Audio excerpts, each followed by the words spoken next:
Molt bon vespre, benvingudes, benvinguts a aquest segon acte del cicle Científics amb bandera. Voldria començar amb una notícia que vaig llegir, aquesta breu presentació, després li deixarem tot el temps al nostre convidat d'avui, amb una notícia que vaig llegir aquesta setmana al diari, és a dir, vaig transcendir que el govern de la Comunitat de Madrid es va gastar un pressupost milionari en commemorar el 2 de maig de 1808, l'anomenat bicentenari. També sabeu que aquest any el govern de la Generalitat de Catalunya té un pressupost també milionari per la commemoració de l'11 de setembre de 1714, l'anomenat tricentenari.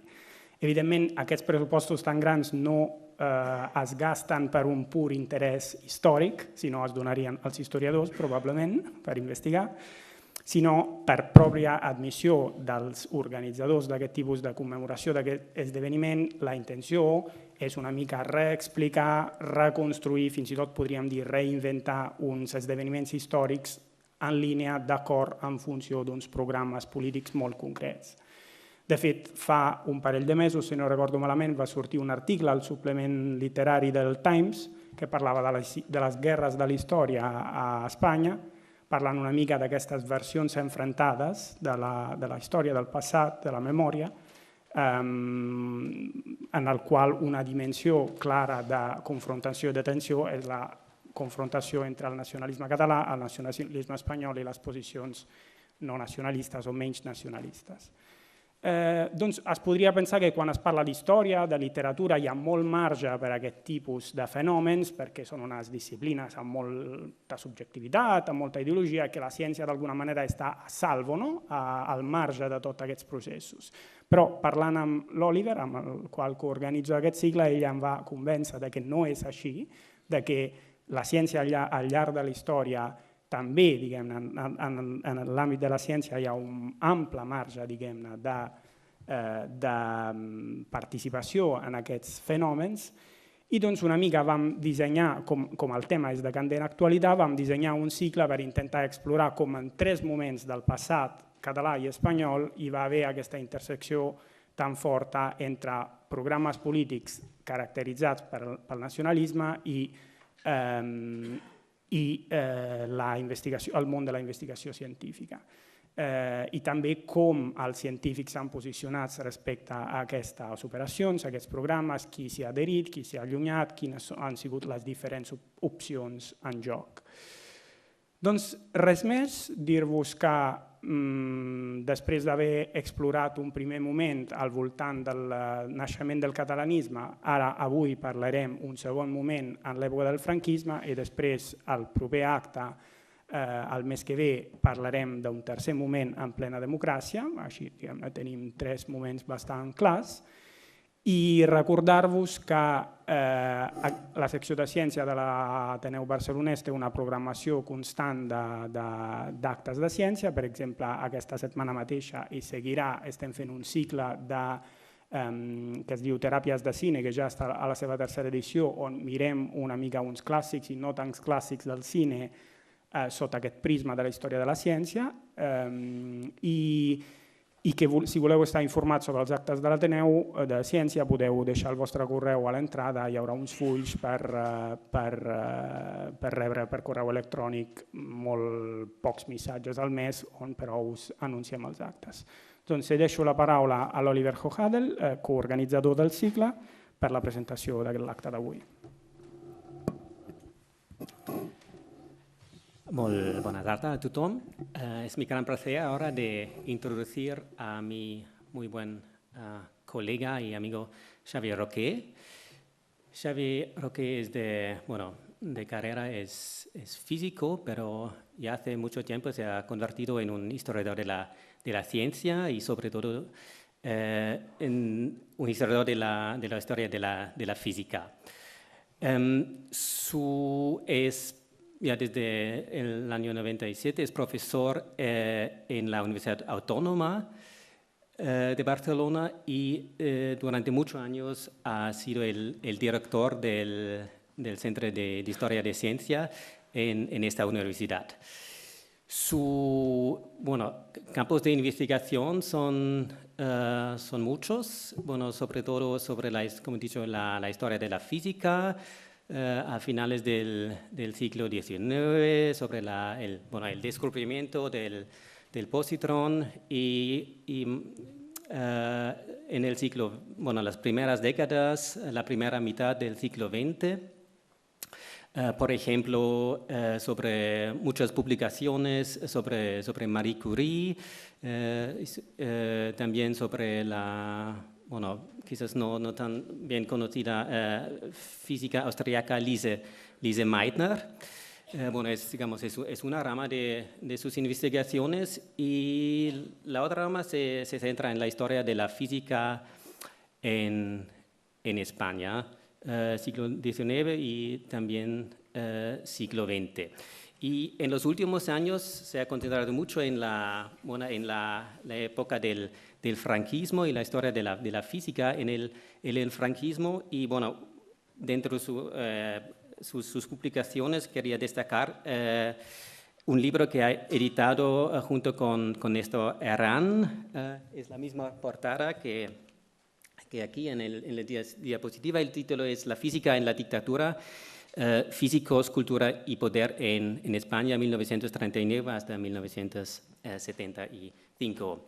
También quería mencionar que Xavi es digamos, el cerebro y el corazón del SAC. El SAC es el Servei Recurs de Ciencia, que también se lleve desde la Universidad Autónoma. Es un archivo que recoge todo tipo de materiales que tratan de historia de la ciencia en Cataluña y más allá de Cataluña. Es un servicio y un archivo muy importante para recoger todo este material y para trabajar para nosotros los historiadores de la ciencia y creo más allá de eso la sociedad entera.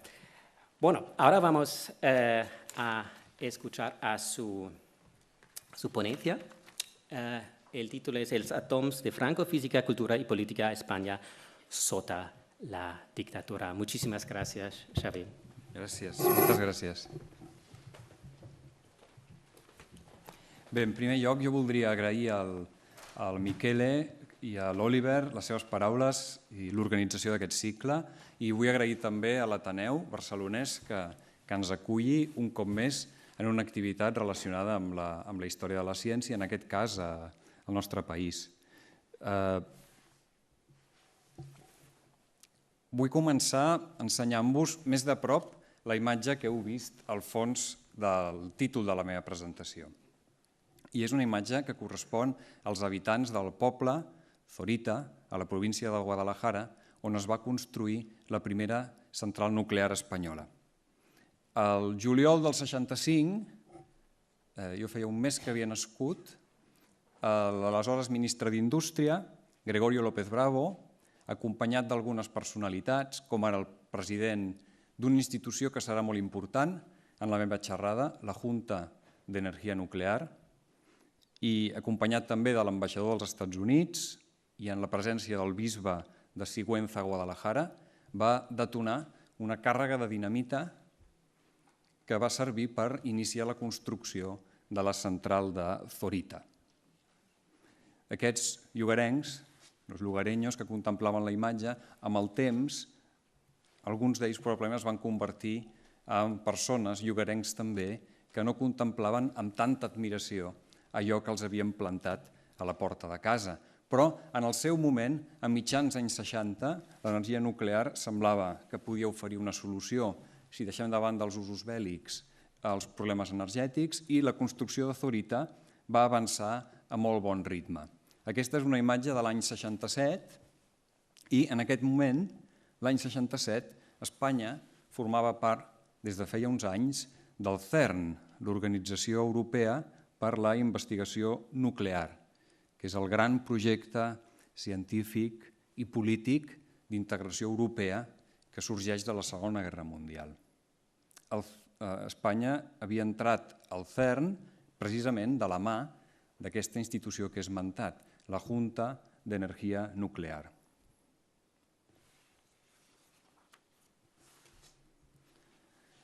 Al desembre del 68, el Generalísimo va inaugurar la central i la crònica del diari ABC descrivia l'emplaçament. I us el llegeixo perquè no crec que es pugui llegir des d'on sou. Explicava que la central s'havia aixecat cerca de unos páramos y unas lomas de grave y austera fisonomía castellana, ruinas de un viejo castillo, con una iglesia y su leyenda y sus recuerdos guerreros. En el vecino Cerro de la Oliva estuvo una ciudad visigoda. Allí se han encontrado notables restos arqueológicos. El text, doncs, vinculava la modernitat amb el passat històric de la nació que havia construït la central i ho descrivia tot plegat com una gran aventura. Una aventura tan gran com la que vivia França, si us fixeu a la dreta a baix, amb un nou intent de descentralització nacional. Totes dues aventures acabarien malament, o bé, segons qui s'ho miri. Però en tot cas hi ha també una línia que gairebé no es veu, que apunta que el director del CERN, Bernard Gregory, va assistir a la inauguració. I efectivament Bernard Gregory havia viatjat a Espanya el desembre del 68, oficialment per assistir a la inauguració de Zorita, però potser oficiosament per intentar corregir la postura del govern espanyol, que només un mes abans, a través del seu ambaixador, havia enviat aquest telefax al CERN anunciant la seva voluntat d'abandonar l'organització. L'anunci de la retirada d'Espanya del CERN va provocar actes de protesta a les universitats de Barcelona, a Madrid, i va generar una allau, una autèntica allau d'articles de premsa. El Diari de Barcelona, per posar només un exemple, va titular un editorial sobre aquesta qüestió de manera molt explícita, no a l'autarquia. Perquè en aquell moment estar o no estar al CERN era la qüestió. I la persona sobre qui pivotava bona part d'aquesta responsabilitat era l'home que està caricaturitzat aquí, un enginyer naval, José María Otero Navascués, Enríquez de la Sota, Marquès de la Hermosilla, l'home fort de la física a Espanya des del final de la Guerra Civil fins als anys de què estic parlant. La sortida del CERN era una qüestió menor. Què s'havia de primar? La ciència o la tecnologia? El desenvolupament autòcton o la importació? S'havia de cultivar el talent local o exportar-lo? Aquestes són algunes de les qüestions que vull plantejar al voltant del desenvolupament de les ciències nuclears i l'energia nuclear a Espanya en el franquisme, o durant el franquisme. I aquestes qüestions s'emmarquen en un context més ampli, que és el de les relacions entre física, cultura, ja veurem per què, i poder. Poder polític, poder econòmic. El problema no és senzill d'abordar. Val a dir, per acabar de situar aquesta imatge, Otero presidia la Junta. La Junta havia vehiculat la contribució al CERN i la Junta podia també ser beneficiària de la sortida del CERN, amb els diners que s'estalviarien. Per tant, la postura d'Otero, contrària a abandonar l'organització, demanarà una explicació més endavant. Deia, però, que aquestes qüestions no són fàcils d'abordar perquè la perspectiva, el temps, ha fet que adquireixin un altre aspecte. I aquesta polèmica de què us parlaré ara ho exemplifica prou bé. L'any 2002, el diari El País es va fer ressò de la publicació a una revista de física de molta difusió, Physics Today, d'un article en què s'argumentava que era injust dir que la física havia despegat, s'havia enlairat a Espanya arran de la mort de Franco i que ja abans s'havien donat aquí avenços importants. L'autora de l'article del País ho descrivia amb aquest títol, La física del abuelete Franco. l'autor de la carta a Physics Today que havia propiciat aquest article era un catedràtic de la Universitat Autònoma de Madrid i havia dit literalment que no era cert que el govern de Franco no promogués la física. Al final de la seva vida, Franco ja no era un dictador feixista, sinó un estadista benevolent. I continuava l'autor. Potser el seu pecat imperdonable era haver vençut el comunisme. Estem al 2002.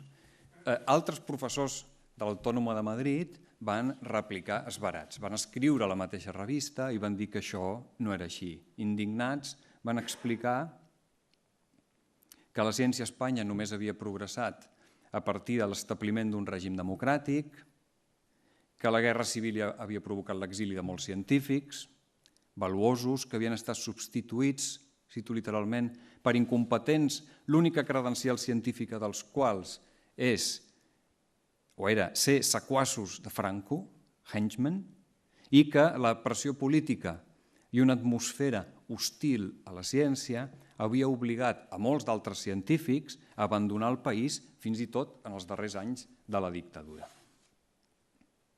Aquesta polèmica és especial, és puntual però molt especial, perquè posava al descobert de manera molt clara en una publicació d'abast internacional un seguit de qüestions que havien estat molt poc debatudes des de la fi de la dictadura. Jo parlo aquí modestament per experiència pròpia, l'experiència d'un estudiant de física als anys 80 i de doctorat als 90 a l'Autònoma de Barcelona. Aquestes qüestions simplement no es plantejaven, encara que molts dels meus professors havien viscut en primera línia alguns d'aquests fets. Amb la transició, com va passar amb altres qüestions, aquesta va quedar al marge. I un altre bon exemple d'això és aquest informe titulat La física en Espanya, que va aparèixer l'any 82. Els seus autors eren 6 físics de molt prestigi i, com podeu llegir, utilitzaven termes ambigus per referir-se a esdeveniments tan crucials com el franquisme o l'exili. Ambigus o no tan ambigus. El franquisme, per exemple, era simplement, no s'utilitzava el terme, la nova etapa que s'havia obert a Espanya després de la Guerra Civil. I pel que fa a l'exili, es deia que, malauradament, i per raons que ells no volien jutjar, la majoria dels líders de la física a Espanya a les primeres dècades del segle s'havien integrat en equips de recerca a l'estranger. La historiografia recent, però... Perdoneu, quedo aquí. La historiografia recent, però, no sustenta aquesta interpretació benevolent del que va passar amb la física sota el franquisme. Junt amb d'altres historiadors, membres del meu equip de recerca, amb qui tenim un projecte en curs que es titula gairebé com la xerrada d'avui, Física, Cultura i Política a Espanya, i que tracta sobre el segle XX, però també molts altres historiadors, algun dels quals apareixerà al llarg de la xerrada, han enfocat les relacions entre ciència i poder durant el franquisme d'una manera més simètrica. Ciència i poder es van configurar o s'haurien configurat mútuament durant la dictadura. I aquests autors, a qui citaré, i jo mateix, en la meva recerca, hem intentat explorar aquestes formes de configuració mútua, que penso que no podem seguir menystenint. Aquesta historiografia de base és la que nodreix la meva presentació d'avui. I aquesta presentació girarà al voltant més de la física nuclear que del programa nuclear pròpiament dit, però ambdós, com veureu, i com ja s'ha començat a veure, estan íntimament relacionats. El programa nuclear espanyol comença, o té les seves arrels, ben aviat després de l'esclat de les bombes al Japó. El somni atòmic de Franco s'inicia molt aviat, però no és un somni particular. Moltes nacions participen d'aquest somni, primer bèl·lic, després civil, sense deixar de ser bèl·lic del tot. ben aviat Franco comença a contemplar la possibilitat de desenvolupar amb recursos propis, que en aquell moment, mitjan anys 40, creu que són abundants, recursos propis d'urani, un programa propi, però un dels problemes que té és que no compta amb els físics i altre personal necessaris per fer-ho. La guerra havia destruït una comunitat científica que en les 3 primeres dècades del segle XX, a l'empara d'institucions com la Junta per Ampliació d'Estudios al conjunt de l'Estat o l'Institut d'Estudis Catalans i la Mancomunitat en l'àmbit català, havien creat nous espais per a la ciència i la tecnologia. Alguns d'aquests espais van ser objecte de la primera xerrada d'aquest cicle.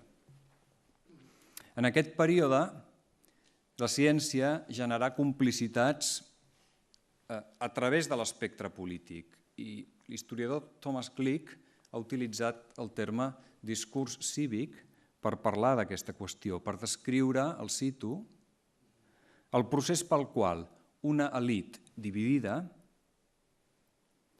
pacta deixant suspens de mutu acord i en determinades àrees, la ciència, l'hàbit de fer que totes les idees serveixin una ideologia. És una mena de treva ideològica. I aquesta imatge d'Einstein, prop d'aquí, la recepció que se li va fer a l'Ajuntament de Barcelona el 1923, durant la seva visita a Espanya, és un bon exemple d'això. Escriptors, polítics, filòsofs de diferents colors polítics i ideològics haurien participat activament en les conferències d'Einstein i en la seva difusió. Molt lluny de la politització que adquiriria la figura del mateix Einstein als anys 30. La guerra, però, havia dispersat aquesta comunitat. Es calcula que el 1940 prop de la meitat dels 580 professors universitaris que hi havia a Espanya abans de la guerra havien mort, s'havien exiliat o havien estat depurats.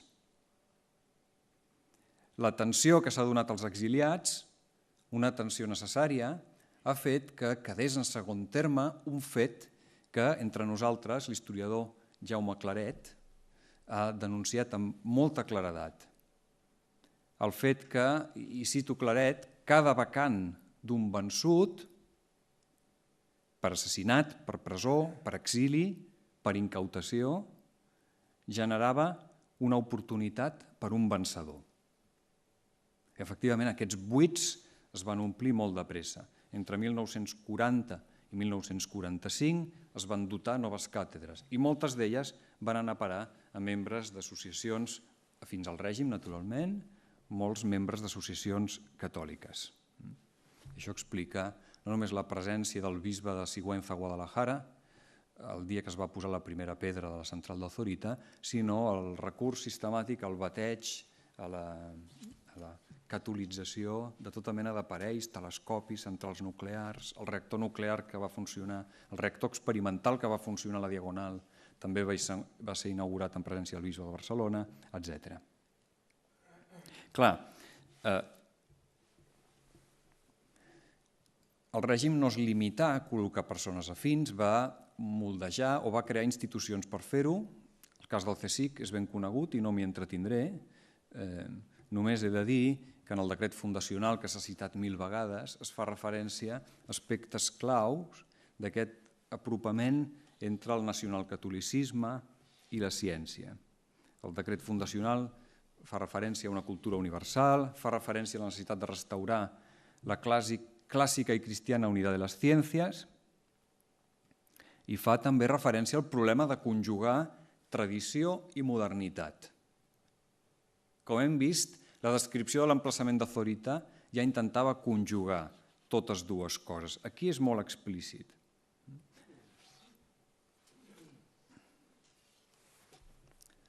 L'enginyer Otero és un bon exemple de fins a quin punt aquesta conjugació del nacionalcatolicisme i la ciència moderna no era senzilla, calia treballar-la.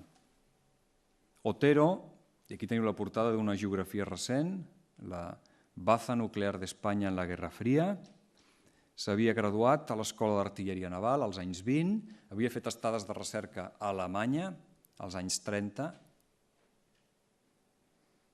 havia treballat als laboratoris de Zeiss i a la seva filial militar, Nedinsko, i acabada la guerra, deia, Otero exemplifica bé els dilemes d'un científic catòlic. Per una banda, necessitava la ciència i li agradava la física. Per una altra banda, aquesta mateixa física era responsable d'algunes de les desgràcies que havia patit el món, des de la seva perspectiva, els últims anys. La física era un exemple perfecte d'una ciència orgullosa, materialista, determinista, que es creia que tenia la clau del món, que per tant feia innecessària la figura de Déu i propiciava l'ateisme. Aquesta era la visió que tenia Otero. Per combatre-la, el mateix Otero, que va ser àmpliament guardonat durant el franquisme, per combatre-la, Otero va recórrer a la mateixa ciència. I aquí teniu només un exemple, el tipus d'arguments que utilitzava. Per a Otero, i és paradigmàtic, penso jo, no ho elaboraré aquí, però jo crec que el seu cas és paradigmàtic d'un tipus de científic nacional católic. Diu, para Otero, se han ido para siempre los tiempos en que se pretendía que la ciencia se separara de la religión, sobretot al principi del segle XX, quan la física, imbuïda de mecanicisme, creia que amb el descobriment de les lleis naturals, Déu, un ésser diví, era superflu. Res d'això, continuava. Avui més que mai la ciència ens apropa a Déu. I passa que, mentre que al segle passat hi havia molts científics que feien bandera dels seus descobriments i del seu ateisme, avui, en canvi, és molt difícil trobar una figura cumbre de la ciència universal que no sigui creient. Aquesta era la seva lectura. No m'hi puc entretenir, però és interessant, seria objecte d'una altra xerrada. Per a Otero, algunes de les novetats fonamentals de la física contemporània, com la mecànica quàntica, la mecànica quàntica havia vist que en el cas dels fenòmens atòmics la llei de causalitat estricta no regia, que els fenòmens subatòmics, la desintegració radioactiva, per exemple, estan regits per lleis probabilistes, pel principi d'indeterminació. Per a Otero això era fantàstic, perquè deia, era el seu argument, la mateixa física en la mecànica quàntica havia revelat els límits de l'enteniment humà, els límits de la raó. I això estava molt bé perquè facilitava l'integració de la física en l'esquema de la creació. Veient la imatge d'Otero podríeu pensar que aquestes són paraules d'una persona, d'un radical, d'un taliban gairebé, no? Però no és així. I us posaré un altre exemple més proper perquè ho veieu. Aquesta és la intervenció que va fer un físic nuclear espanyol al Congrés Ignacià que es va celebrar l'any 59. I era una ponència sobre l'humanisme científic. I en aquesta ponència l'autor deia que afortunadament encara es pot trobar en la ciència una significació transcendent i que estava justificat aspirar a un veritable humanisme científic, deia aquí, que només s'assolirà si s'integren les activitats científiques en l'esquema cristià del món, de la mateixa manera com en el passat l'humanisme renaixentista havia estat integrat dins l'ordre cristià. Qui parlava així era aquest home, Carlos Sánchez del Río i Sierra, físic nuclear,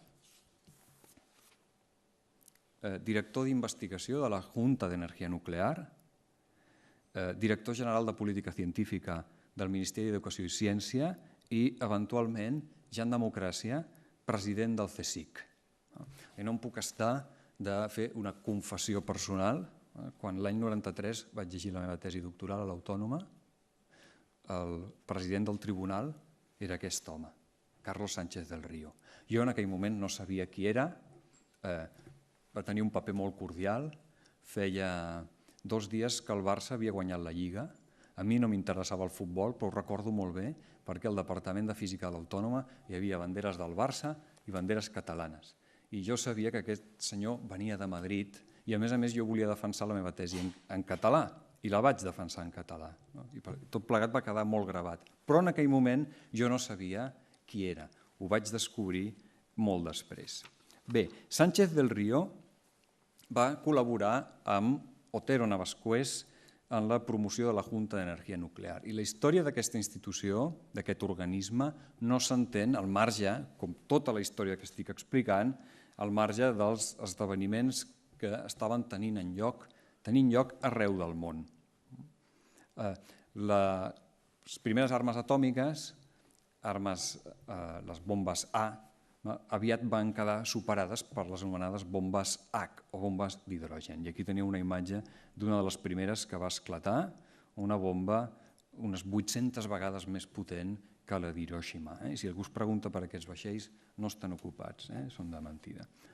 Això era el 1952, novembre, i una mica més d'un any després, no és casual, el president dels Estats Units obria oficialment a la seu de les Nacions Unides una campanya internacional per difondre els usos pacífics de l'energia nuclear.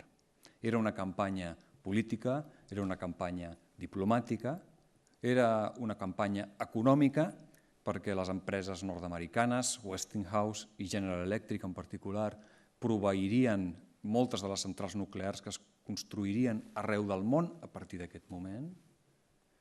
Econòmica també perquè empreses nord-americanes proporcionarien el combustible d'aquestes centrals, però en tot cas l'speech d'Eisenhower davant les Nacions Unides mostra clarament que la Guerra Freda era no només una guerra estratègica d'armament i míssils, sinó també una guerra de relacions públiques i propaganda.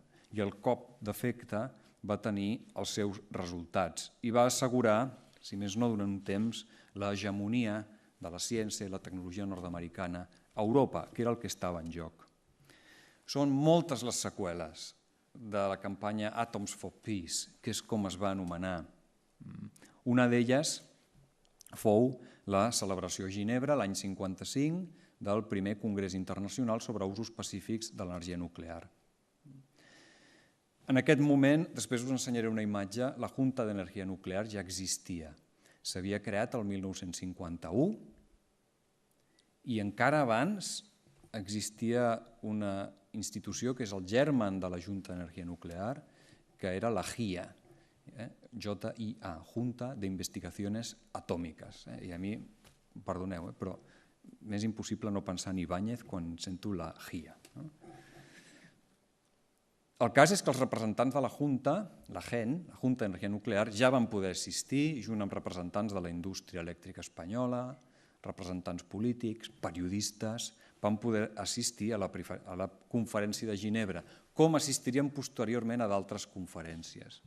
És molt important pel cicle i per la meva xerrada assenyalar que en aquest moment Espanya no forma part encara de molts organismes internacionals. No està en el pitjor moment que viu l'any 48, quan finalment no prospera, però hi ha una moció a les Nacions Unides per condemnar el règim de Franco, no viu el seu pitjor moment, però el règim no és admès encara a molts organismes internacionals. En canvi, alguns d'aquests organismes, conferències científics o tecnològics sí acullen representants espanyols.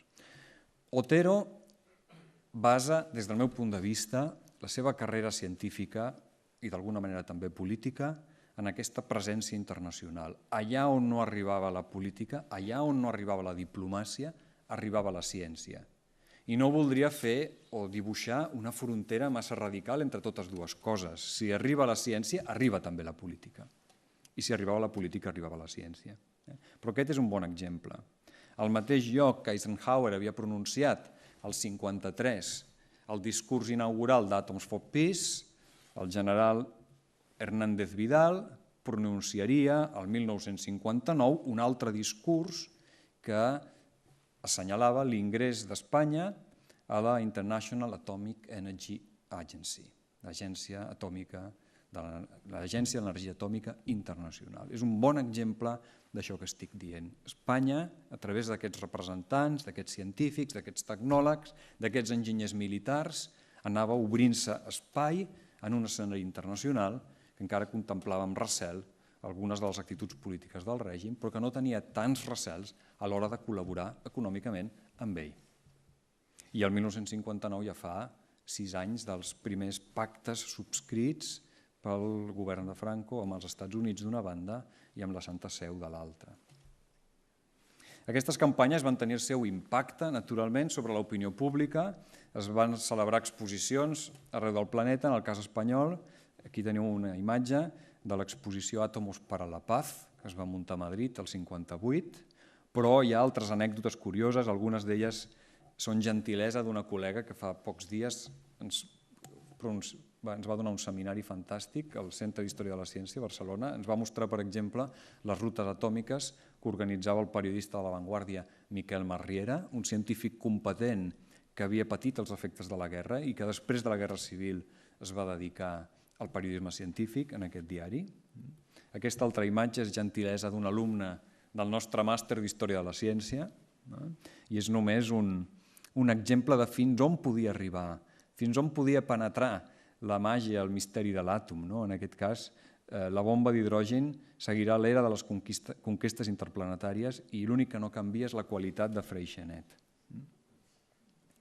Són els anys també en què el risc nuclear arriba a les grans pantalles i només he volgut posar aquest exemple perquè tothom el coneix. El Teléfono Rojo de Kubrick s'estrena l'any 64 i en aquells mateixos anys a Can Jorba, a Barcelona, venen El secreto de la bomba atòmica, que és un joc de taula. La Ana Romero de Pablos ens en parlava l'altre dia. És un joc de taula sobre la cursa nuclear, que el periodista de La Vanguardia, Andrés Hispano, al suplement Cultures, l'any passat descrivia en un article titulat Teléfono Rojo, volamos hacia Móstoles. Aquest ambient és aquell en el que es desenvolupa la Junta. Aquesta és la imatge que us he promès abans. Franco rebent els representants de la Junta, presidits per un tinent general de l'Estat Major, de l'Aire, Juan Vigón, i a primera fila el veieu, amb el seu bigoti característic, el tinent general en armes navals Otero Navascués, que acabaria ocupant més endavant la presidència de la Junta.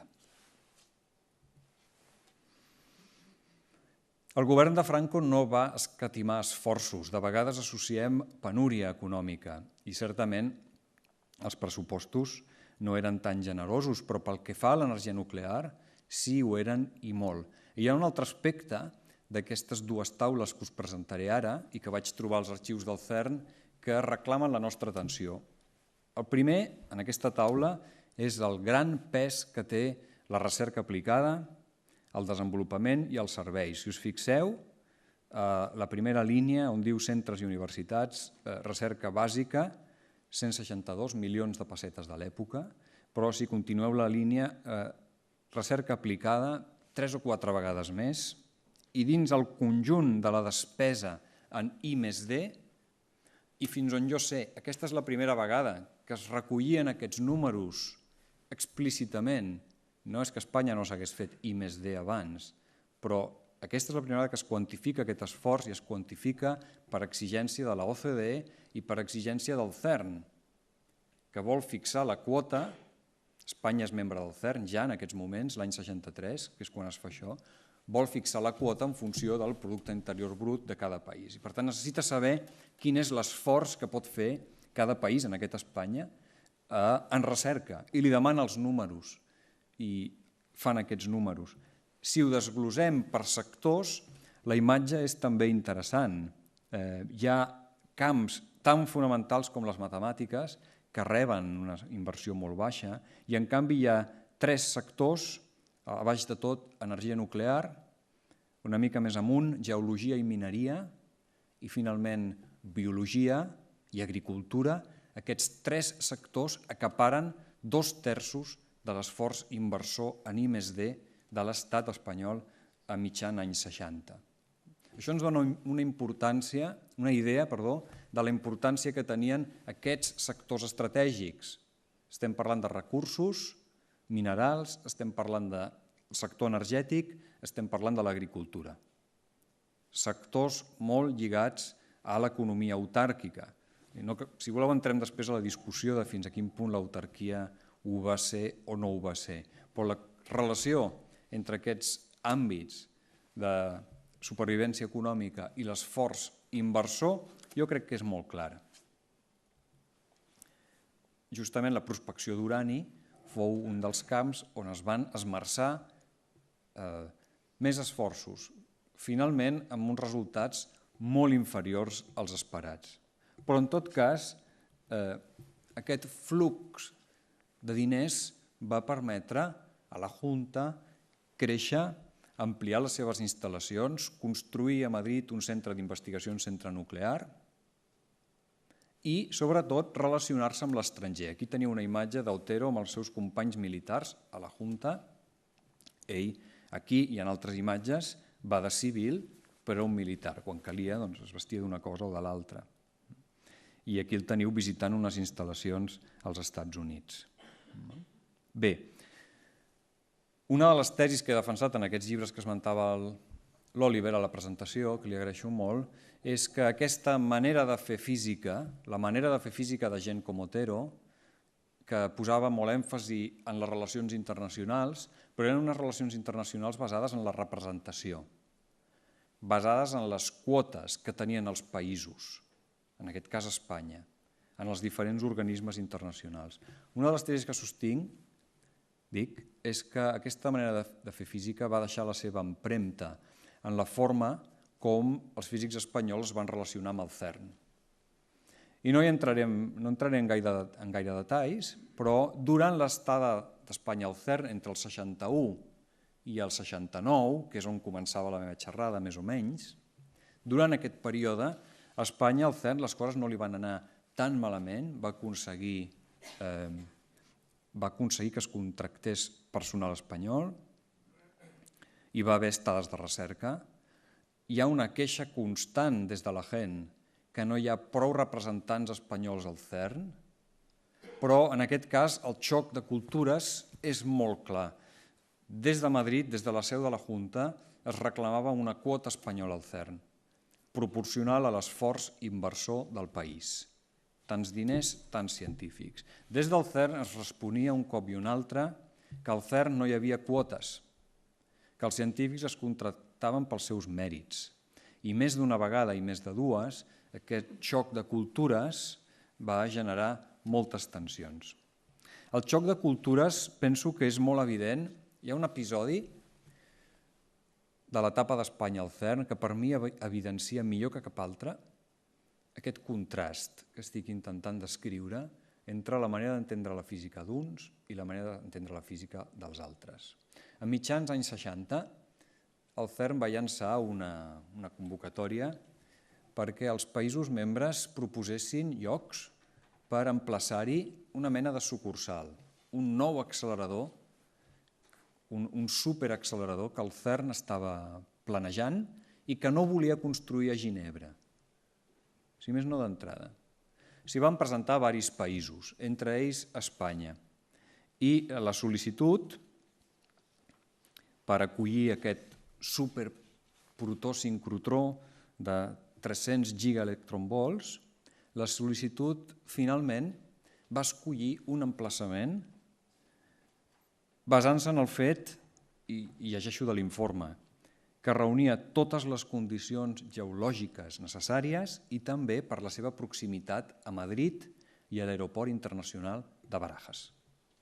El lloc escollit era una finca propera al Escorial, que no cal que us expliqui què és, el gran palau i monestir de Felip II, un símbol claríssim del poder polític i religiós de l'Espanya imperial. L'any 1968 es va celebrar justament a l'Escorial la CERN School of Physics, una escola d'estiu de física, en què van participar físics europeus de molt prestigi i a la inauguració de la qual van assistir les autoritats, inclosa, si no m'equivoco ara, la mare de la reina Sofia, que encara no era reina, la reina Federica de Grècia. Davant dels físics europeus i aquestes autoritats, Otero es va referir explícitament al valor simbòlic de l'emplaçament. Es va riure de la llegenda negra i finalment va visualitzar per a la seva audiència, en termes taurins, podeu creure, la transformació d'aquestes finques. I va dir, pensem, ho va dir en castellà, i probablement també en anglès, pensem que on ara corren els braus, correran els protons, fent referència a l'accelerador. Bé, aquest discurs, que no cal dir-ho, era profundament anacrònic, contrastava molt amb els esforços d'Otero en aquells moments per mantenir Espanya dins el CERN. Que el principal interlocutor d'Espanya davant aquesta organització, un laboratori civil que excloïa explícitament la investigació militar, que el principal interlocutor, dic, fos un militar de carrera que presidia l'agència estatal per l'explotació de l'energia nuclear, crec que va condicionar la permanència d'Espanya a l'organisme. Al final, a Otero el van superar les mateixes polítiques que l'havien fet pujar tant i que l'havien portat tan amunt. I els seus arguments a favor de la permanència al CERN no van poder amb els arguments d'aquells contraris. I quan abans us ensenyava Otero Hamlet, ponderant, CERN o no CERN, no? Doncs al final, a la pràctica, va ser CERN o les nuclears, perquè en una resposta que es va donar a les Corts a una interpel·lació d'un procurador, es va vincular explícitament, de manera clara, la sortida del CERN amb l'esforç inversor contemplat en el primer i segon planes de desenvolupament que requeriria el desplegament de les plantes nuclears espanyoles. Es parla explícitament de transferència de fons des del CERN, un organisme de recerca pura, a altres àmbits que contemplen el desenvolupament industrial de l'energia nuclear. La sortida del CERN va deixar desemparats alguns físics que treballaven a la Junta després d'haver tornat de l'estranger. El cap d'un grup experimental en física nuclear a la Junta era Antoni Lloret. Antoni Lloret, a qui vull agrair públicament la seva col·laboració amb els nostres projectes de recerca i el fet que hagi posat a la nostra disposició el seu riquíssim arxiu. Antoni Lloret havia arribat a Madrid el 67 amb l'objectiu explícit de posar en marxa un grup que funcionés amb estàndards europeus. La sortida d'Espanya del CERN va comportar la seva sortida del país. En un moment donat, Sánchez del Río, que estava a favor de les nuclears en aquest cas, va insinuar que li retirarien el passaport i per tant Lloret va marxar. Com ell van marxar d'altres físics, molts ells formats a la Universitat de Barcelona, que al llarg dels anys 60 s'havien beneficiat dels ajuts que el govern francès, d'un programa d'intercanvi del govern francès i que els havia permès estudiar el tercer cicle a les universitats franceses. La idea d'aquest programa era que els beneficiaris tornessin al seu país d'origen i d'alguna manera amb ells viatgés la cultura i la manera de fer franceses a altres països, en aquest cas a Espanya. Però les circumstàncies, la tria que es va fer entre CERN i nuclears va comportar que molts d'aquests físics amb qui hem parlat i a qui hem entrevistat es quedessin a França i hagin fet la seva carrera en aquest país. Per tant, aquest grup va quedar desemparat. Entre els físics que es van quedar, l'impacte de la sortida va ser pal·liat pel fet que el Ministeri va desviar una part dels fons que s'estalviava, és a dir, la quota al CERN, que era substancial, es va deixar de pagar. Molts d'aquests recursos es van canalitzar a altres fins, sobretot industrials, aplicats, però una petita part van a parar a l'anomenat Grup Interuniversitari de Física Teòrica, o GIFT. GIFT en anglès és regal, en alemany és verí, i per tant aquest estalvi enverinat o aquest regal enverinat era una arma de doble full, perquè efectivament aquests físics van poder gestionar uns recursos modestos en comparació amb els que administrava la gent, però substancials, tractant-se d'investigació fonamental, però el preu va ser molt alt, va ser la sortida d'Espanya del CERN. Tot i així, aquests físics es referien a aquest grup, que era un grup informal, sense estatuts, com, això ens ho han dit a les entrevistes, Nuestra Senyora del Gift, perquè demanaven el gift, els diners per fer recerca, per viatjar a l'estranger, per organitzar cursos, i el gift procurava tots aquests diners. El gift va desaparèixer als anys 80, quan Espanya es va començar a normalitzar pel que fa al finançament de la recerca, però entre finals dels 60 i els 80, un període clau, va tenir aquesta posició importantíssima. En aquest tram final del franquisme, que és també el tram, i amb això aniré acabant, en aquest tram final del franquisme, finals dels 60, es van posar en marxa noves universitats, les autònomes de Madrid i Barcelona, són les que venen primer al cap. En el cas de l'Autònoma de Madrid hi va haver un intent per recuperar físics exiliats i es va demanar al fill del físic Blas Cabrera, que havia mort a l'exili a Mèxic el 1945, es va demanar al seu fill, un físic de molt prestigi que s'havia format a la Gran Bretanya i que havia treballat molts anys als Estats Units, Nicolás Cabrera, se li va oferir la direcció d'un departament de física a l'Autònoma de Madrid. Va acceptar, va venir, però, com reflecteixen els obituaris de Nicolás Cabrera, la seva etapa a l'Autònoma en aquell tram final de la dictadura i al principi de la transició no va ser gens fàcil. Entre d'altres, es va trobar amb l'oposició frontal d'aquells que no s'havien exiliat o que eren hereus dels que no s'havien exiliat i que retreien els que tornaven que s'aprofitessin de tota la feina ingent que s'havia fet sota la dictadura. Hi ha un article a l'ABC, que no he volgut posar aquí, que es titula Cerebros recuperados.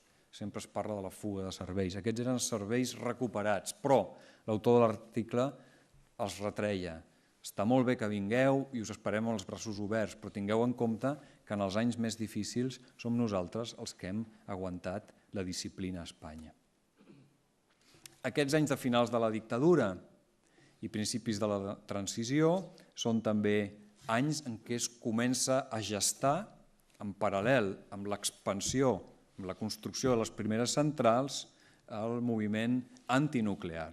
I us he volgut portar només un exemple. Hi ha un llibre anterior al de Vicenç Fisas, que veieu aquí, del 78, un llibre del 77, Nuclearizar Espanya, que descriu bé la situació en aquell moment.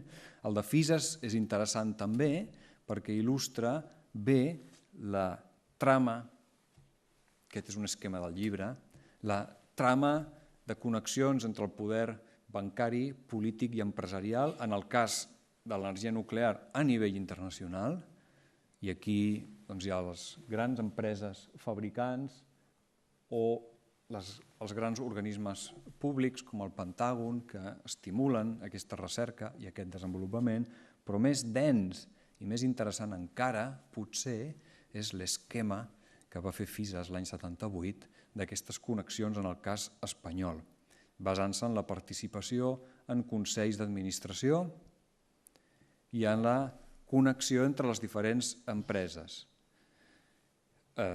fabricants de components, les empreses que refinaven combustible, els bancs que finançaven tot això.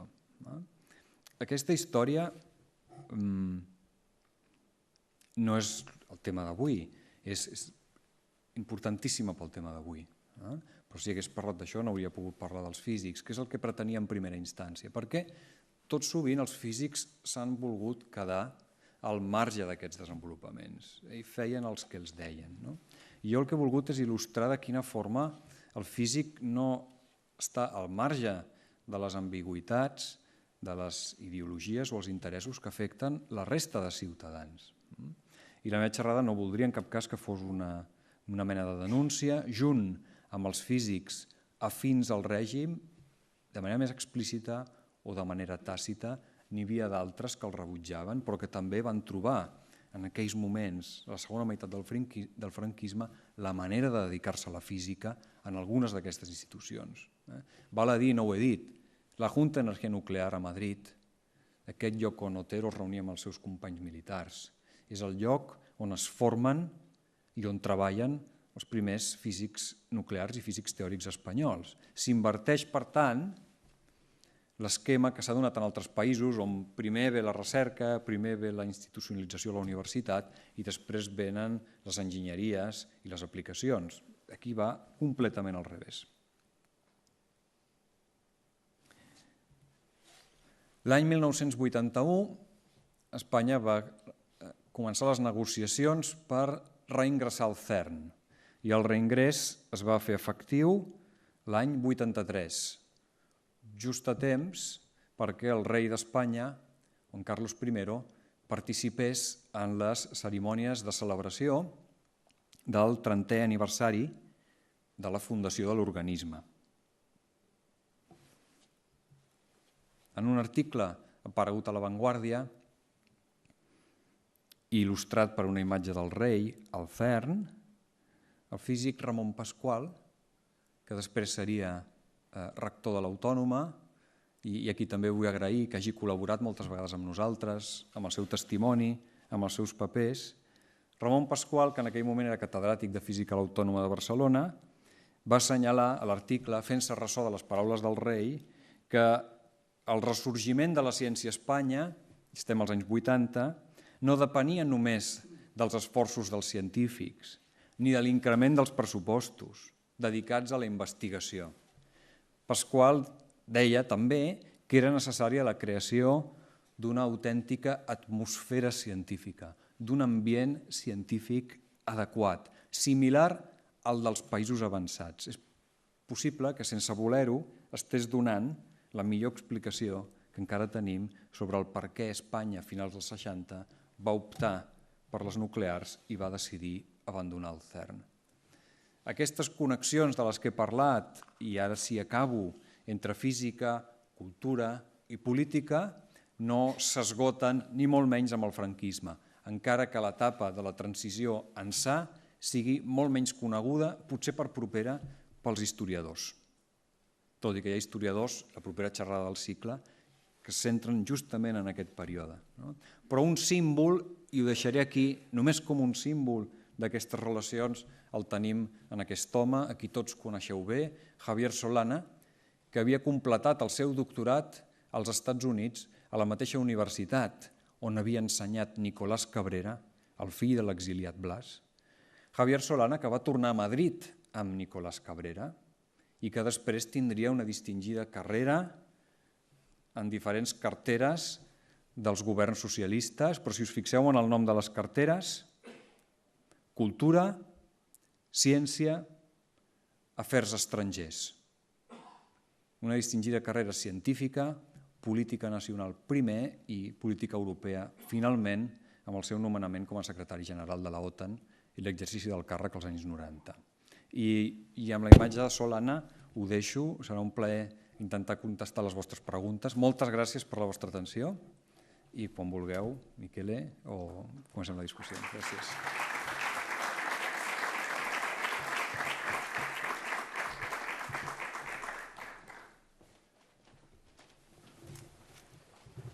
Molt bé, moltes gràcies per aquest retrat tan ric d'aquella època.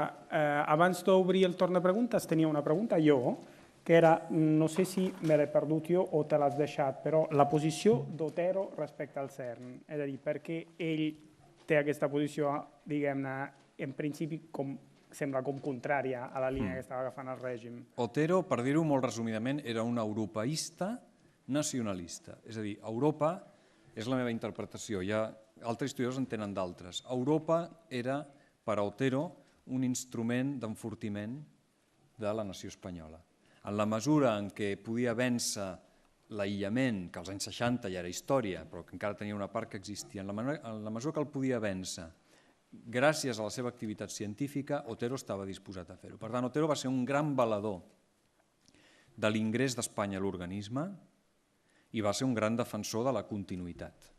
Per a Otero, els diners invertits en formar part del CERN estaven ben invertits. Això sí, hi havia un aspecte en què Otero no s'acabava d'entendre amb els responsables del CERN, com ara el director Bernard Gregory, de qui he parlat.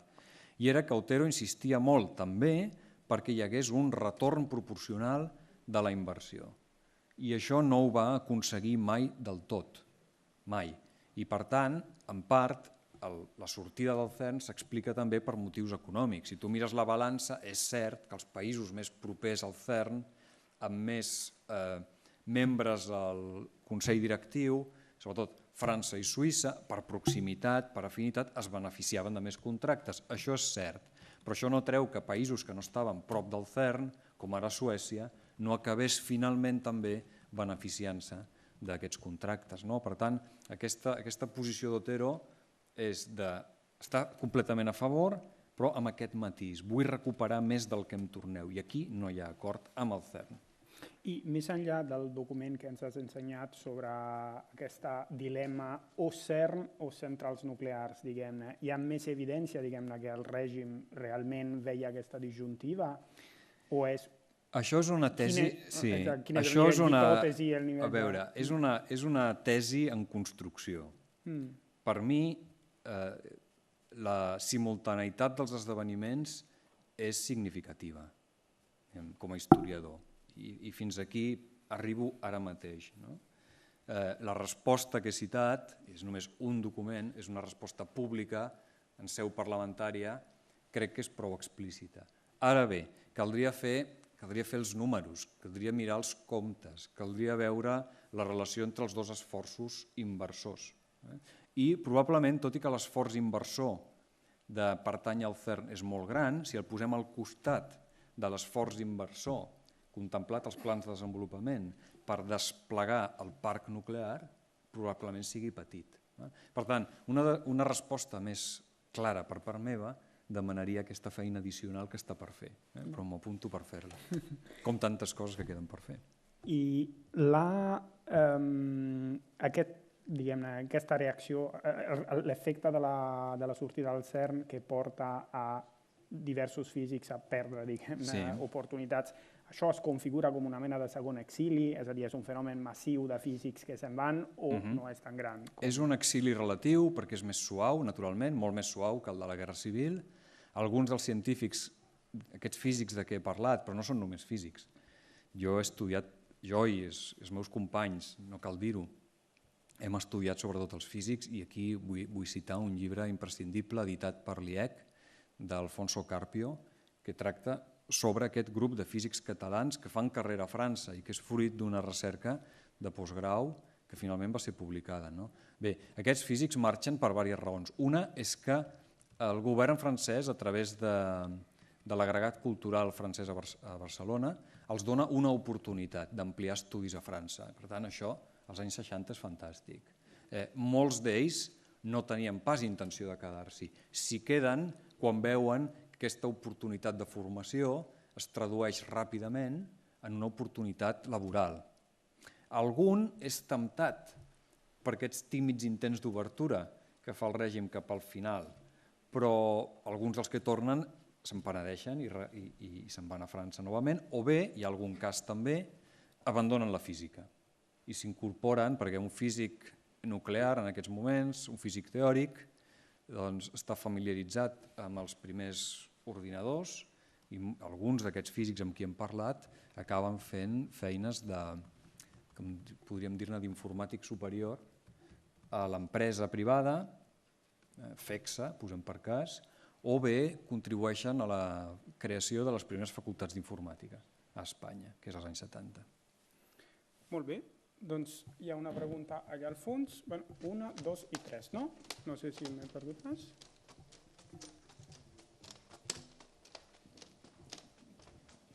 Arriba el micròfon, Gràcies. Una pregunta de curiositat. Així com al finals dels 60, començament dels 70, per exemple, l'Observatori de l'Ebre, va el jesuïta que hi havia, o no sé, portava la direcció, va fer els mapes sismogràfics de la península, Pregunto, hi va haver algun, aquí més hi he vist militars, hi va haver algun jesuïta? És una pregunta de curiositat. Perquè mapa sismogràfic sí, però hi va haver algun científic jesuïta? Entre els científics de qui he parlat? Sí, sí, tant. A més el conec molt bé perquè és qui va convidar Sánchez del Río a presidir el tribunal de la tesi. Qui l'havia dirigit era un físic teòric que es diu Manuel García Doncel i que després s'ha dedicat a la història de la ciència i que va dirigir la meva tesi doctoral. I que havia estat al CERN als anys 60 mentre Espanya era membre de l'organisme. Per tant, sí que hi ha científics jesuïtes en actiu al llarg d'aquest període, naturalment. Un altre de molt proper al centre que tenim a l'Autònoma és l'Albert Dou, matemàtic, enginyer, per tant la resposta és sí. Molt bé, una pregunta aquí davant i una altra encara més davant. Si torneu a aixecar les mans. Vale, ara. Primer, he trobat que tenim alguna cosa en comú nosaltres dos, que el Sánchez del Río va ser director de la presentació de la tesis. La meva va ser a l'any 64-65. Jo soc d'aquests que van tenir beca per l'Eduard Colin a França. Vaig fer el geni nuclear a Grenoble i amb un treball que fèiem a la Universitat de Grenoble amb el CERN em vaig assabentar que Espanya havia entrat i vaig entrar per la porta del darrere, sense passar per l'Otero Navascués, el qual mai m'ho va perdonar. Però la idea que ens fèiem allí, això que deies, que l'Otero, per mi la visió que vam tenir allí era que Espanya havia entrat per raons de prestigi, més que retorn, perquè precisament Espanya va dictar, la Junta, que els que entraven com a físics no fossin puestos permanents, que fossin becaris amb la idea que tenien que tornar després. Només hi havia gent amb enginyeria o serveis que podien entrar al CERN. I la visió que teníem era això, que era una cosa de prestigi. Per mi el que ha sigut una cosa nova, que no havia realitzat quan havia parlat amb Otero Navascués o amb Sánchez del Río, era aquesta idea del científic catolicisme. Tinc que dir que de cara a nosaltres mai ho van expressar, o sigui, quedava una cosa més de prestigi. I quan ja la cosa començava a anar que no es veia clar, perquè jo soc dels que vaig abandonar la física, vaig passar la tesis, vaig passar la física i vaig passar amb un altre organisme que era l'Agència Espacial Europea, en aquell temps ESRO, amb el que hi havia una altra similitud amb la Junta d'Energia Nuclear, que els mandamassos eren militars.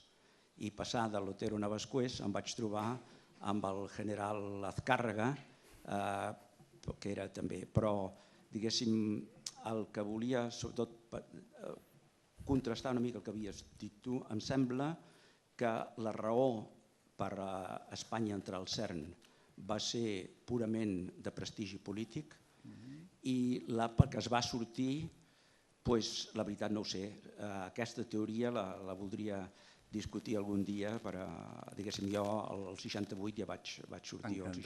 I si té papers hem de parlar. Ara em poso el barret de Servei d'Arxius de Ciència. No, una vegada vaig trobar un al centre aquest d'Història de la Cultura que va buscar papers i els primers 6 becaris que vam entrar, els 6 físics, jo estic entre ells. Jo al llibre, que està per aquí, dono els noms de gent, igual està vostè, després ho podem veure. Si va entrar per la porta de darrere, però a la llista dels espanyols, jo soc Antonio Actensi. Trobo, si puc fer un comentari, moltíssimes gràcies. Aquesta és la meva testimonis que ens nodrim molts cops, i aquest contrast és boníssim, m'agrada molt quan passa. Probablement té raó, és a dir, la qüestió del prestigi, de la representació, això era molt important a principis dels 60.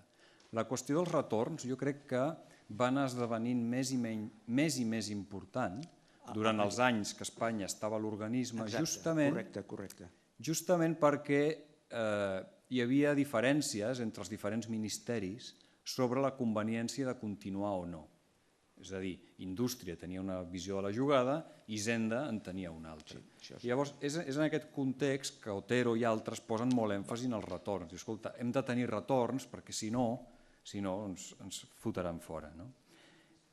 M'ha encantat el comentari que Otero es va enfadar, perquè això corrobora aquesta impressió que donen els papers, que Otero, tot i ser pro-CERN, era pro-CERN a la seva manera, és a dir, ell volia controlar. Per exemple, va tenir una enganxada amb el CERN perquè el CERN va llançar un anunci, va publicar un anunci a la premsa espanyola en francès l'endemà de l'ingrés d'Espanya dient tenim aquests llocs i necessitem tècnics i científics i de tot. I Otero es va enfadar perquè no li havien dit i perquè les entrevistes s'havien de fer a Ginebra.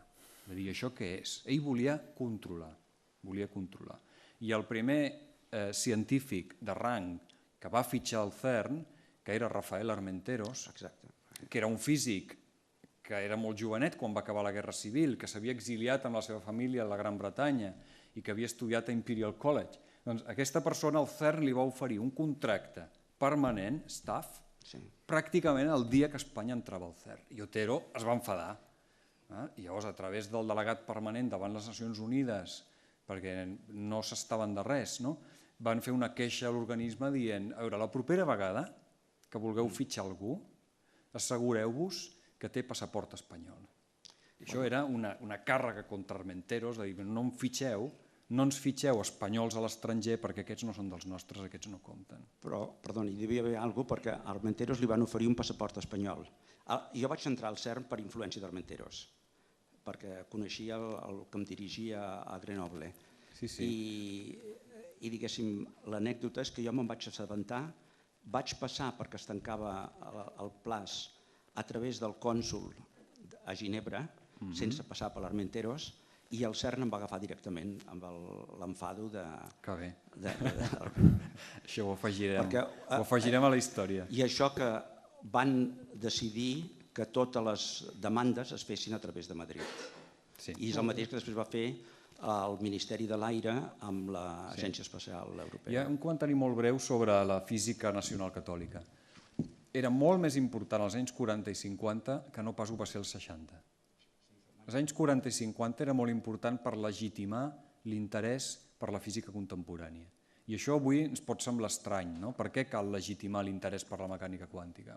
Calia legitimar-lo perquè en la ment de científics, enginyers com Otero, s'associava física moderna amb materialisme, ateisme, de totes les desgràcies. I amb això no estaven sols. A Alemanya aquests corrents antirracionalistes són molt potents, no hi podem entrar. Però ells veuen d'aquesta tradició alemanya antirracionalista. I per tant, en el primer franquisme, aquests discursos legitimadors, aquesta conjugació de física i religió són sumament importants. Hi ha un exemple que no he donat, però que només per il·lustrar això, una crònica de l'any 55 titulada L'angústia atòmica, que comença dient això d'Hiroshima ha sigut una desgràcia, tindrem armes per destruir el món moltes vegades.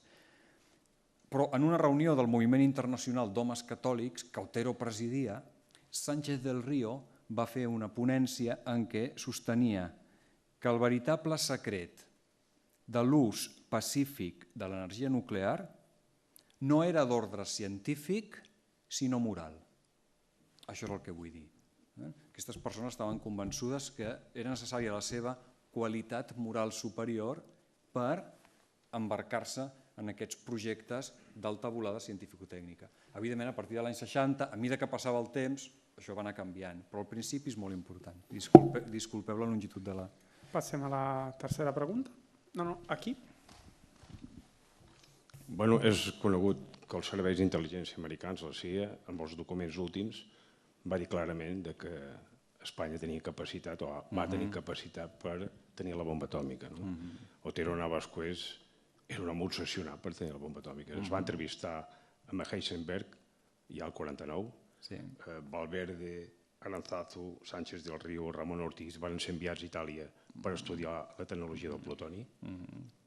Llavors jo li pregunto, a veure, a part de que durant la transició, clar, aquí a Espanya no van signar el Tractat de no proliferació nuclear fins al 87. Què vol dir això? Que inclús els polítics i els ministres d'Assumptes Exteriors, estem parlant del Serra, del Narcís Serra, del Rodríguez Sagún, o el propi Adolfo Suárez va dir que tenien capacitat de disposar de plutoni. Per tant, el Narcís Serra va fer declaracions a Le Monde i això, vull dir, és història també de la transició. Segons la seva opinió, el plutoni militar que va aconseguir la Junta d'Energia Nuclear va sortir de Vandellós 1, que els residus de Vandellós 1 anaven directament a ser tractats a França per obtenir plutoni, o van sortir dels centres d'experimentació de la Gen 1 o Gen 2 dels reactors experimentals. Però el plutoni és evident que va sortir. I on ha anat per aquest plutoni? I l'última pregunta que li faig. Per què aquest silenci dels sectors dels físics en tot aquest tema? Com és que hi ha hagut aquesta connivència entre companyies elèctriques, militars? Esclar, el senyor Pere Duran Farell a mi em va dir sí, varen fer Vandellós 1 perquè el Franco i el De Gaulle el Franco em va encarregar Vandellós 1 per tenir plutoni militar. Això m'ho va dir el propi Duran Farell, abans de morir. Per tant, escolti'm, aquí hi ha una connivència brutal entre sectors elèctrics i la història del franquisme s'hauria d'analitzar en aquest sentit. La connivència que hi ha hagut entre molts catalanistes, a l'època ja parlem, catalanistes, amb l'energia nuclear. Perquè el que separa l'energia nuclear civil i militar és un paper de fuma. Jo crec que això, amb la seva exposició, que m'ha estat molt interessant, no he acabat de veure-ho clar. Jo no he posat molt èmfasi en la bomba. Però la pregunta és dir, aquest plutoni militar on ha anat a parar i els grams de plutoni on es van obtenir? Jo la veritat és que no ho sé, això no ho he estudiat, no ho sé. I com que sobre la bomba de Franco hi ha gent que en sap molt més, hi ha algun llibre per aquí, no sé si és el seu. He portat 2 llibres, el meu i aquest, Santiago Vilanova. Encantat de conèixer-lo. Jo penso que es complementa molt bé amb la meva presentació. Per què no he parlat tant de la bomba?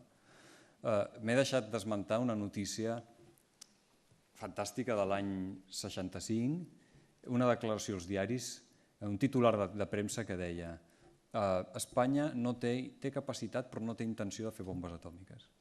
És així, deixat anar. I dius, bueno, i això què representa dir això l'any 65? Jo, pel que fa a la bomba, de moment, i mentre no trobi més papers o em posi a investigar-ho, que no sé si ho faré, en la mesura que afecta la meva història, potser hauria de fer-ho, em refio dels que en saben. I ja he esmentat 2 dels que en sabien més als anys 70 i avui tenim l'honor de tenir un dels que en sap més, ja en aquella època, perquè he vist els treballs que cita, i fins a l'actualitat. Per tant, no sé d'on sortia el plutoni, és més que probable que hi hagués aquesta capacitat tècnica, més que probable.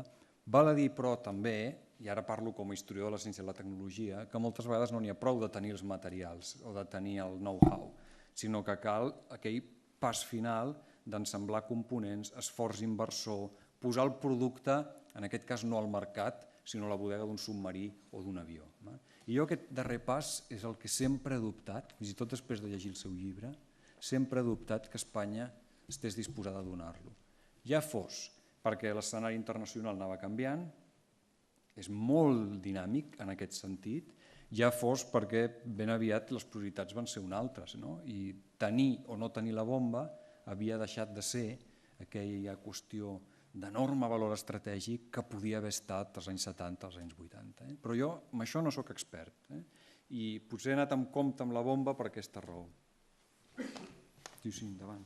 Jo crec que els americans van enredar una mica l'Otero i el Franco, perquè els hi van vendre la tecnologia Westinghouse, General Electric, els hi van donar els crèdits, la Charles Manhattan Bank, per fer les centrals nuclears, els hi van posar tot i el Franco va dir, bueno, doncs ja arribarem a tenir la bomba. I quan va arribar el moment, el Kissinger li va dir amb el Carrero Blanco, nanai, no ens interessa que Espanya tingui la bomba atòmica, geoestratègicament no ens convé de cap manera.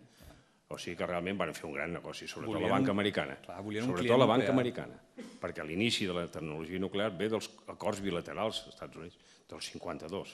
Allà comença l'ajut americà. Li ofereixen un urani, li ofereixen tecnologia, li ofereixen crèdits i al final li diuen nanai.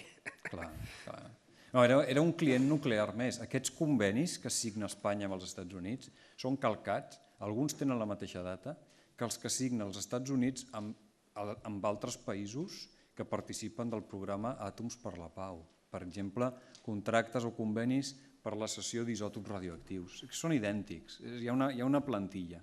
Això és també donaria més tema, no? Són curioses les similituds, els paral·lelismes en aquest prestigi nuclear entre països políticament tan diferents com puguin ser Espanya i França en aquest moment. A mi m'ha sorprès molt, està en el seu llibre, però està també en els papers que ens han donat els protagonistes. M'ha sorprès molt la cordialitat entre Otero i alguns físics francesos d'un color polític completament diferent.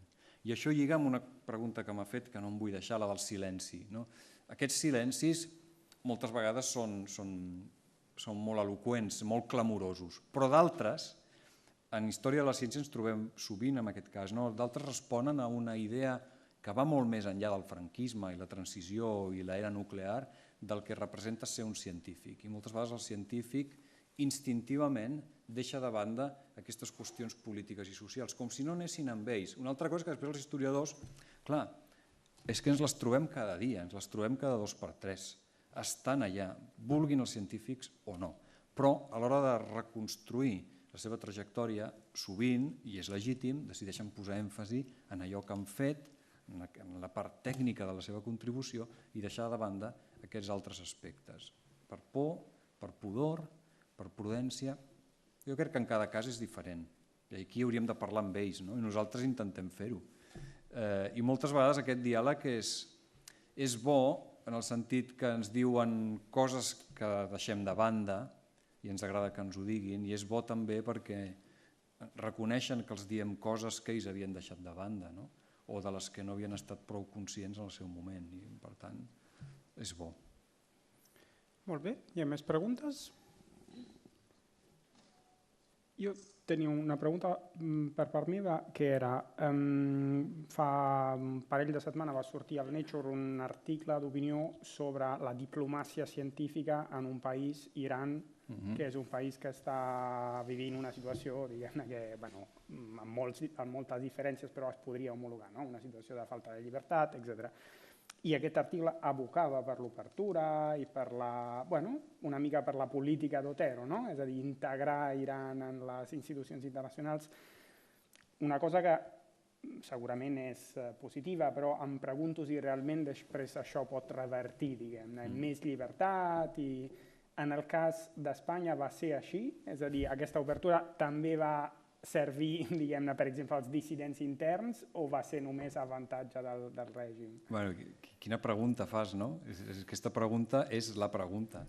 És a dir, en quina mesura el que tenim ara és d'autor o és presoner de decisions que s'han pres en el passat, en la transició? Aquesta és la pregunta que tenim ara formulada. Jo no crec que es pugui donar una resposta única a aquesta qüestió. Hi ha molts casos diferents. Hi ha científics que van ser capaços, si parlem dels científics espanyols, que van ser capaços en algun cas de superar aquestes dificultats i integrar-se, fer una ciència homologable a la que es feia a altres països estrangers. D'altres van abandonar la recerca, però van continuar tenint una activitat tècnica. D'altres van preferir treballar a l'estranger, no sé si dir-ne exili, l'any 70, però van preferir continuar a l'estranger. Per tant, hi ha molta diversitat, però, em mullo, no? Si jo m'hagués de mullar, diria, penso que estic més proper a la idea que sí, que hem pagat un preu per aquestes amistats, per aquestes relacions internacionals, que aquestes relacions no han tingut només efectes positius, que és com es justificaven a l'època. Si tu pots estar en una organització internacional,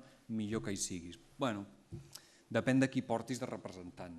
A mi, sincerament, i amb tot el respecte per la seva persona, em rebenta de vegades veure Otero presidint tots aquests organismes científics, sabent la seva trajectòria, sabent que havia ocupat llocs que havien quedat vacants després de la Guerra Civil, i simplement perquè representa el país. Aquesta seria la meva resposta. Molt bé, doncs si no hi ha més preguntes, donem per tancat l'acte. Moltes gràcies, Xavi. Gràcies a tothom.